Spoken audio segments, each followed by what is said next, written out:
अस्सलाम वालेकुम। आज का हमारा टॉपिक है स्टमक। तो इसमें हम स्टमक के पार्ट्स वगैरह पढ़ेंगे।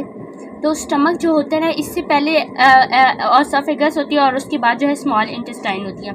और ये जो होता है वो ये लार्जेस्ट पार्ट होता है जो GIT होती है, गैस्ट्रो इंटेस्टाइनल ट्रैक्ट, उसका लार्जेस्ट पार्ट होता है स्टमक। तो इसमें क्या होता है कि इसमें डाइजेशन प्रोसेस होता है। स्टमक इससे पहले ये ऑसोफेगस इसके साथ अटैच होता है, उसके बाद इसकी ये बॉडी पार्ट है, इसके बाद इसकी लेयर्स होती है, सीरोसा, मस्कुलरिस और सबम्यूकोसा और म्यूकोसा। ये इसकी 4 लेयर्स है। और इसके बाद इसकी जो मस्कुलरिस लेयर है इसकी भी 3 लेयर्स है। तो ये 3 लेयर्स किस बेस पर है कि इसमें कौन से मसल्स हैं। इसमें लॉन्गिट्यूडनल मसल लेयर है, इसमें सर्कुलर मसल लेयर है और इसमें ऑब्लिक मसल लेयर है। अब इसके बाद आ जाएगी ये पाइलोरिक ओपनिंग।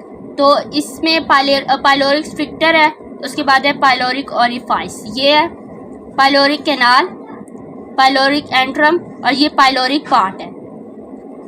और ये ड्यूडिनम है। ये ड्यूडिनम ये स्मॉल इंटेस्टाइन का पार्ट है और इसमें ये सारा इसमें प्रोसेस होते हैं। अब मैं आपको ये डिटेल से बताती हूँ। अब मैं आपको इसकी एक्सप्लेनेशन देती हूँ। Stomach in large segment of the digestive tract. तो जो डाइजेस्टिव ट्रैक्ट का जो लार्ज सेगमेंट होता है वो स्टमक है। और इसकी लोकेशन कहाँ होती है? Left superior part of the abdomen immediately below the diaphragm. तो ये डायाफ्राम के नीचे होता है और ये जो है लेफ्ट साइड पर होता है।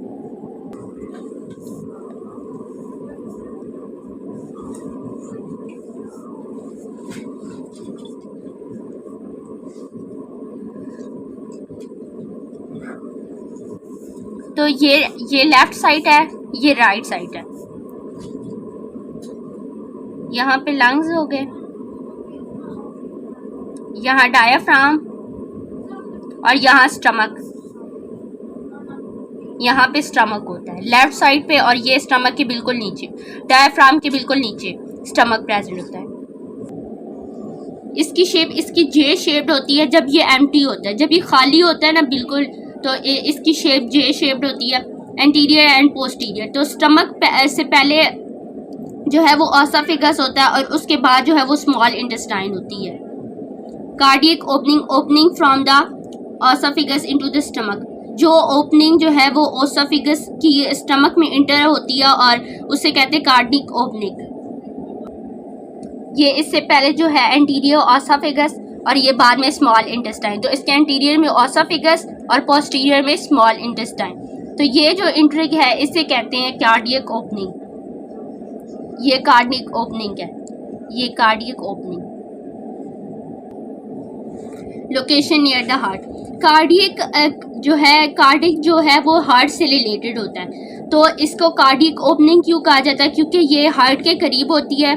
उसके बाद है cardiac sphincter surround the cardiac opening. और कार्डियक ओपनिंग के गिर्द जो है वो कार्डियक स्फिंक्टर होता है। ये कार्डियक स्फिंक्टर है, ये कार्डियक स्फिंक्टर है, ये कार्डियक ओपनिंग है और ये ऑसोफेगस है। और जो ऑसोफेगस की ओपनिंग स्टमक में होती है उससे कहते हैं कार्डियक ओपनिंग। उसके बाद ये कार्डियक स्फिंक्टर है, ये कार्डियक पार्ट है। तो कार्डियक जो होता है वो बेसिकली हार्ट से रिलेटेड होता है। Body largest part of the stomach.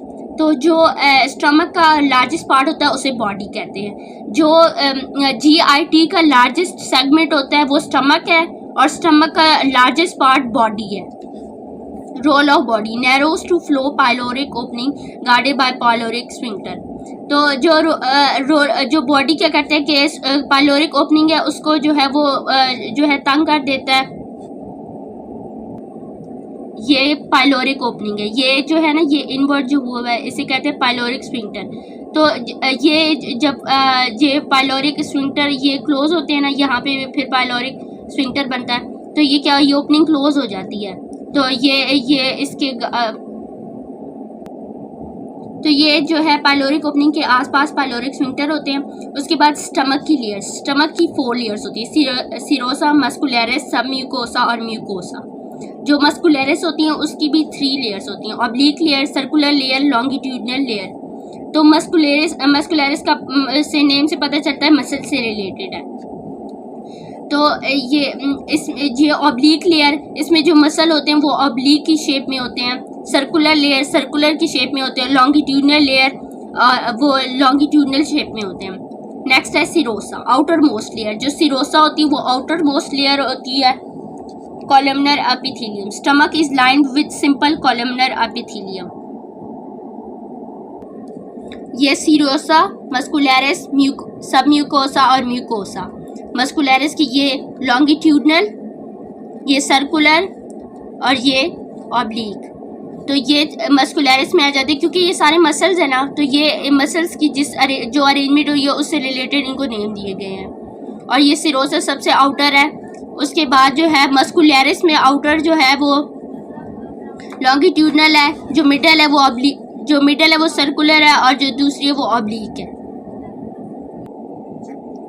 ये स्टमक है, इसकी जो लेयर्स है ना वो अब ये oblique layer, circular layer, longitudinal layer, सब म्यूकोसा, सिरोसा। तो सिरोसा यह सबसे आउटर थी, उसमें आगे फिर लॉन्गिट्यूडनल, सर्कुलर, ऑब्लिक लेयर, ठीक है। उसके बाद सब म्यूकोसा और म्यूकोसा। म्यूकोसा में आता है सरफेस एपिथेलियम, ये कॉलमनर एपिथेलियम है।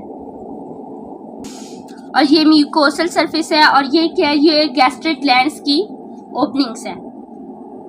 Stomach, columnar epithelium. Stomach is line with simple columnar epithelium. Stomach को लाइन किया गया है एक कॉलमनर एपिथेलियम से। उसका फंक्शन क्या है, form numerous tube like gastric pits. तो वो गैस्ट्रिक पिट्स ट्यूब्स बनाता है, उसमें गैस्ट्रिक पिट्स होती हैं। Gastric pits, opening of gastric gland. जो गैस्ट्रिक पिट्स होती है वो गैस्ट्रिक ग्लैंड्स की ओपनिंग होती हैं।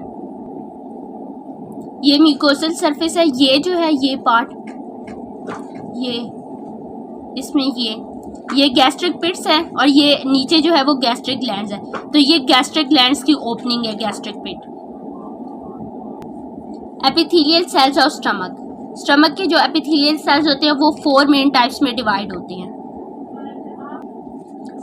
Epithelial cells of stomach, surface mucus, parietal, chief, endocrine cell.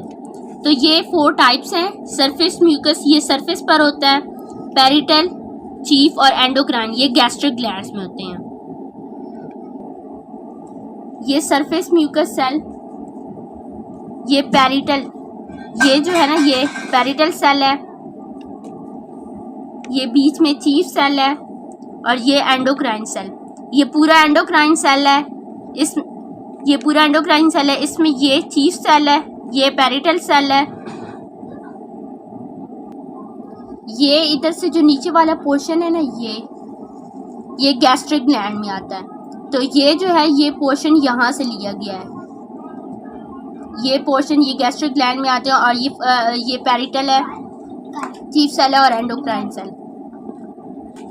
Surface mucus cell, जो सरफेस म्यूकस सेल होते हैं वो म्यूकस प्रोड्यूस करते हैं और गैस्ट्रिक पिट्स की लाइनिंग करते हैं।